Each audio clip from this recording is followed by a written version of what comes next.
Hey, plumber boy, mustache man, your worst nightmare has arrived. What's up guys, Canadian Guy here, and what you're looking at wasn't just a simple commercial, not just a funny idea, but a declaration of war. For years, we've talked about the rivalry between Crash Bandicoot and Super Mario, but the truth is much bigger than just that. This wasn't a fight between a Bandicoot and a plumber. This is the story of a corporate battle that toppled and stopped an entire empire. The regular Joe Schmo story is that Crash was built to be the competition to Mario for PlayStation. But today, we're going to go much deeper. We're going to show that Crash Bandicoot was something more. He wasn't just an anti-Mario. He was the face of a revolution that completely dethroned Nintendo and changed the way that we play video games forever. This is the secret wars between the biggest mascots of the 90s. To understand just how insane Sony's plan was, you have to understand the world that they were walking into. Let's rewind back to 1990. Nintendo wasn't just the market leader for video games. For most people, Nintendo was video games. I'm talking about an absolute empire. At this point, the company controlled a mind-boggling 90% of the entire $5 billion US video game market. Think about this for a second. Every time anyone, invested or bought into the video game market at the time, for every $10 invested into the market, 9 of it went to Nintendo. They weren't just a titan, they were the titan, and their business was nothing but a fortress. Their whole model was based on a closed ecosystem built on game cartridges. Now, for us kids, we just blew on them and slammed them in the console. But for the companies outside of Nintendo, actually making the games, the third-party developers, these cartridges were a nightmare on multiple different levels. Firstly, they were incredibly expensive to produce, which gave Nintendo immense financial control. Developers faced high manufacturing costs and super long payment cycles that just devoured their profits. One Capcom veteran later said that when they switched to making games for PlayStation, their profits absolutely skyrocketed. That tells you how much of a financial squeeze Nintendo had on the entire industry. This system also gave Nintendo absolute say over what kind of games got made.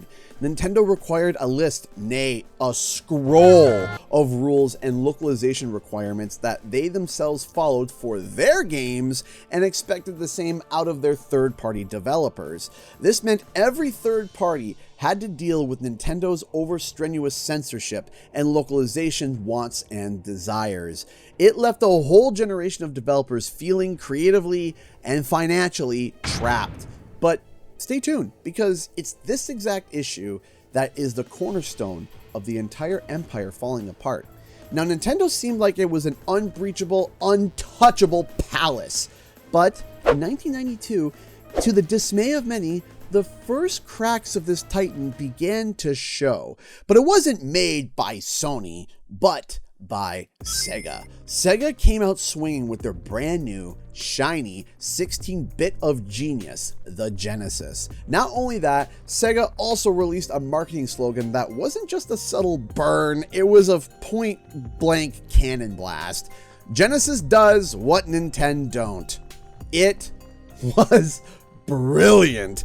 You know what they say, if you take a shot at the king, you best not miss. Sega saw the pain points that Nintendo was causing and the vacuum they were leaving behind because of it. They saw an opportunity by targeting an older, cooler audience with more aggressive marketing and different games. And what do you know? It worked. By the early to mid-90s, Sega's aggressive strategy had paid off, capturing a large portion of the 16-bit market at its peak and proving that Nintendo's castle was in fact breachable. This was a proof of concept, and while Sega sadly couldn't hold this pressure due to its mismanagement, it made enough of a crack so that Sony could blow it right open. What Sega discovered, Sony studied and mastered, and this is where our story truly begins. To To paint a clear picture, Nintendo internally was a huge cause of third-party developer frustration, and the market was hungry for something new. After the Sega Genesis, the Japanese tech company Sony joined the party with something that would blow the market to pieces: the PlayStation. Sony's strategy was nothing short of a revolution in the gaming industry.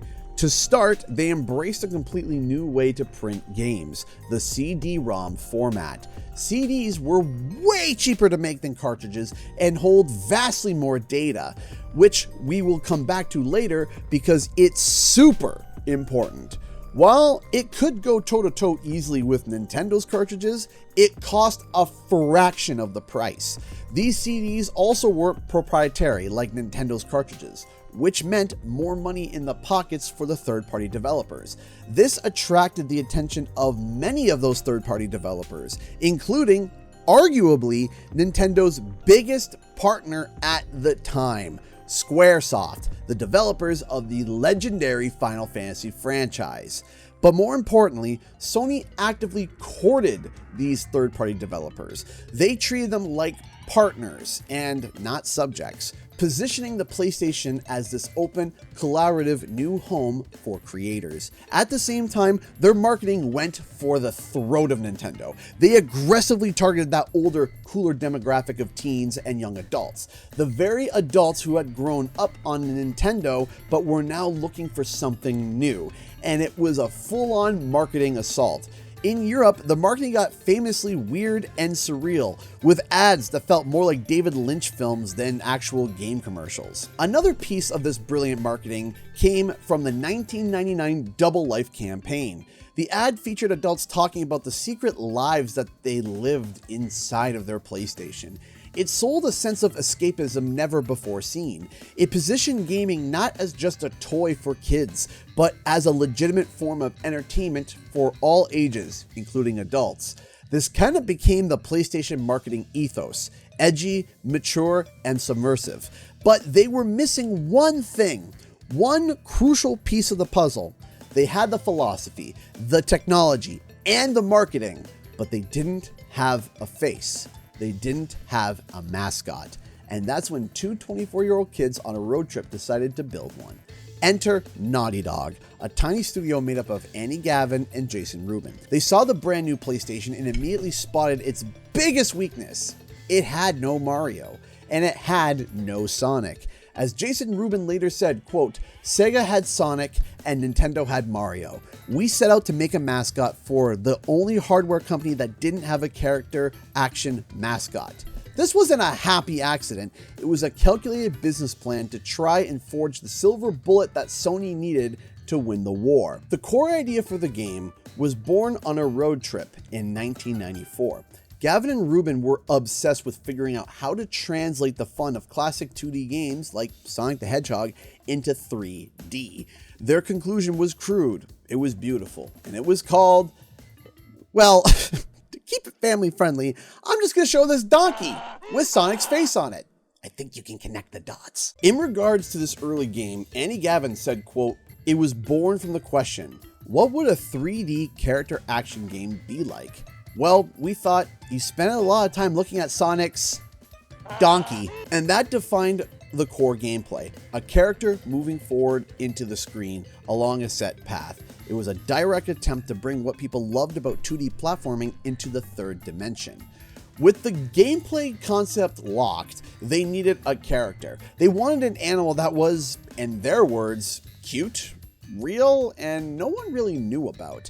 At one point, the name that they had was Willy the Wombat, but Naughty Dog really did not like the name. So much so, it came to an ultimatum between Naughty Dog and Universal. Universal finally budged, and Naughty Dog decided to change the main character from a wombat to an obscure little marsupial from Australia called a Bandicoot. As they continued to spitball names, Naughty Dog kept coming back to the satisfying feeling they got from smashing the in-game crates. So they played around with different words based on smash and smashing, which then led to Crash Bandicoot. But from the get-go, Crash's name and design had a philosophy behind it. Ruben felt that Mario was one-dimensional, and just by looking at him, you didn't really know how he'd act as a person. Crash, on the other hand, was designed from the ground up to be expressive, quirky, and full of attitude. Ruben had stated that the design of Crash was heavily inspired by Looney Tunes, which were full of expressive and memorable characters. You could look at his design and quickly knew he was a slightly unhinged hero, which stood in stark contrast to Mario's straightforward, good guy, bland persona.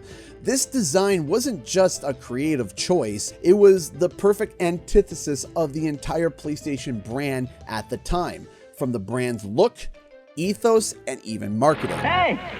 Why's everyone being so quiet? Now, here's a fascinating wrinkle. While Naughty Dog was making Crash, Nintendo was working on Super Mario 64, and when the Naughty Dog guys saw what Nintendo was doing, creating a truly open world 3D environment with total freedom and movement, they were absolutely blown away.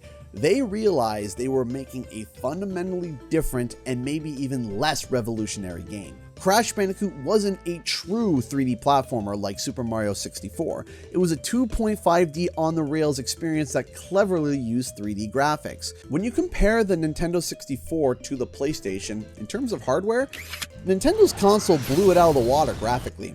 The PlayStation struggled to render the same kind of huge, open 3D worlds that the Nintendo 64 could handle. Put simply, the Nintendo 64 could render more polygons than the PlayStation.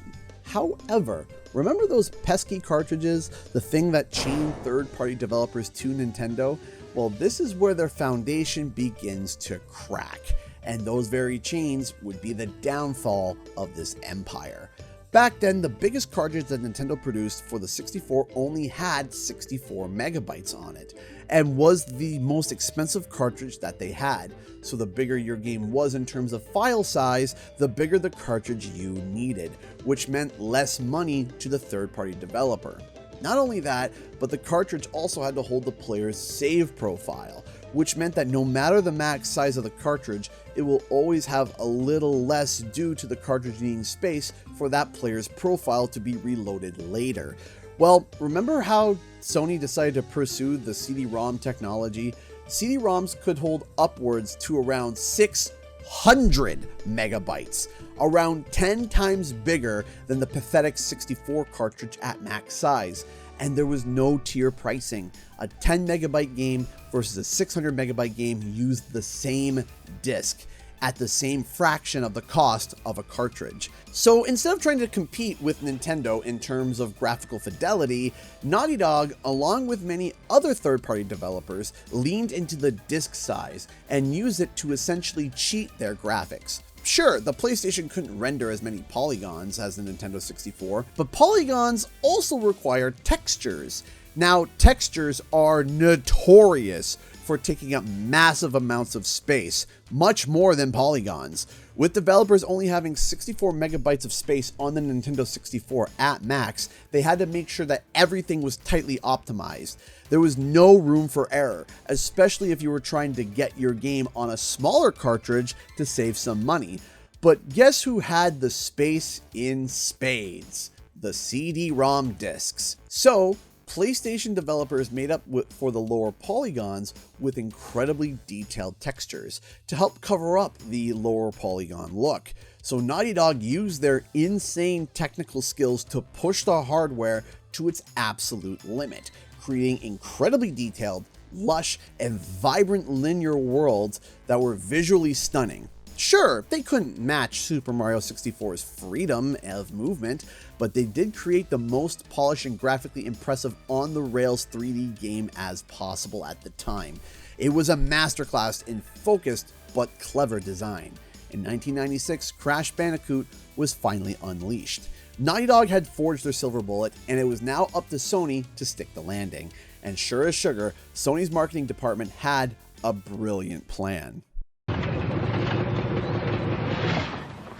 Hey, plumber boy, mustache man, your worst nightmare has arrived. This commercial from 1996 is the single most legendary and blatant shot in the face in the entire console war. There's Crash, our fuzzy hero standing outside of Nintendo's building, shouting taunts through a megaphone. Pack up your stuff. I got a little surprise for you here. Check it out. What do you think about that? We got real-time, 3D, lush organic environments. How's that make you feel, buddy? Feel a little like your days are numbered? This was a shot that was bold. Other than Sega's Nintendo marketing, not many others were gutsy enough to fire such a big in-your-face shot like this. It was a public, direct challenge to that king once more. To hammer this advertising home, they even ran a bunch of different ads, including a 2-page print ad in magazines showing Crash being escorted off the Nintendo property by security guards, cementing the image of a troublemaker in all relevant forms of media at the time. This whole rebellious taunting narrative was a calculated, manufactured marketing strategy against Nintendo. And it didn't stop in the West. Sony was well aware of their native Japanese market, and like a chameleon, changed its colors. Crash's appearance was unhinged and even slightly aggressive. The Sony Japanese marketing team found the original Crash design too aggressive or too ugly. That does it! They wanted Naughty Dog to make him cuter for the local commercials, changing his eye color and thinning his eyebrows, making him just more cute. Did Naughty Dog stand their ground and said that they wouldn't let localization change their game or change their designs?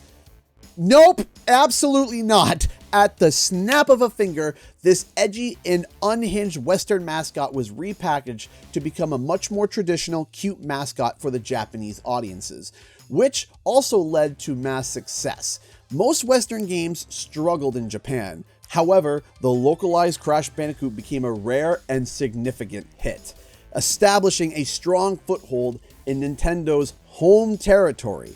This success led to even more commercials that were, well, somehow still unhinged.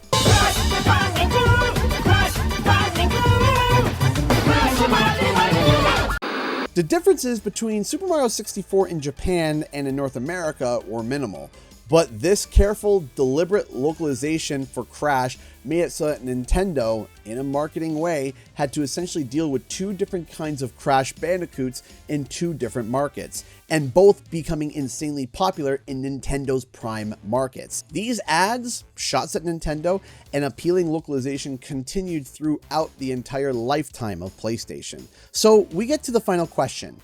Did it work? Was this whole wild campaign a success?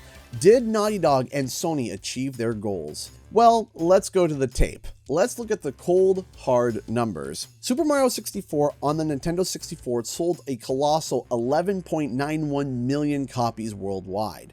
The original Crash Bandicoot on the PlayStation sold a very respectable 6.82 million. So, on a game-for-game basis, yeah, Mario won. Nintendo's icon was still the king of sales, but, and this is a huge but, this was just but one battle.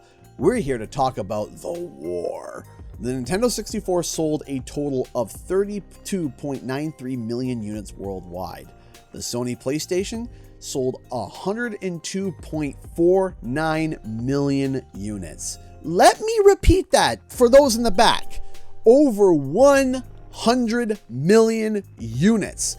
The PlayStation outsold the Nintendo 64 by a staggering 3-1, becoming one of the most popular consoles still to this day of all time. Sony's grand strategy, courting developers, targeting an older audience, embracing a new technology, it wasn't just a success, it was an overwhelming victory. And that victory is still echoing even to today, as the core CD-ROM technology that was used is still the basis for all of today's gaming physical media. Even Nintendo had to concede and switch to discs eventually. Although Nintendo did eventually go back to cartridges, you know, sometimes old habits die hard. Crash Bandicoot may not have outsold Mario, but he was the undeniable face of the platform that did. And his value to PlayStation cannot be overstated. And he wasn't just a one-hit wonder. Look at this list of the best-selling PlayStation 1 games of all time. Gran Turismo, Final Fantasy VII, Metal Gear Solid, Tomb Raider, and right there with them, shoulder to shoulder with these legends, are all 3 original Crash Bandicoot games. Together, the trilogy sold over 21.5 million copies on the PS1 alone. Crash Bandicoot was not only a massive hit, but a critical pillar of PlayStation's worldwide success. And that legacy is so powerful that even today, the nostalgia it created is a force of nature. As a final testament to its impact, the 2017 remake, the Crash Bandicoot Insane Trilogy, has sold over 20 million copies as of June 2024. A phenomenal success that proves this character and the rebellious story he represents is still connecting with many people, old and new. So, in the end, no, Crash didn't destroy Mario. He just needed to be the face of the revolution that changed the entire gaming industry. Sony's victory wasn't just a victory for a console. It was a victory for a new way of thinking about gaming. It was a victory for developers, for new ideas, and for an entire generation of players who were ready for something different. And Crash Bandicoot, our slightly unhinged marsupial, was the perfect soldier to lead the way. Hey, you know, maybe Cortex achieved his master plan after all. Crash was brainwashed to become a leader of an army, just not for the Cortex Commandos. Interesting. Anyway, thanks so much for watching, everyone. If you enjoyed this deep dive, make sure to subscribe for more histories, theories, and all things Crash and Spyro. Bye-bye!